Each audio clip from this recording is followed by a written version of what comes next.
Які несправності можна усунути присадками, які ми використовуємо у своїй роботі?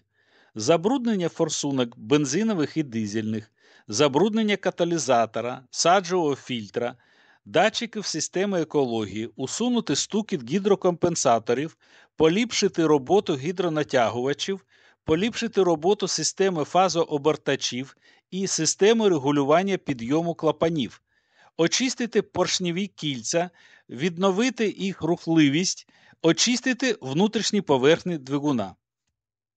За консультацією, як правильно застосовувати добавки в оливу і паливо, які ми використовуємо у своїй роботі, звертайтеся на пошту.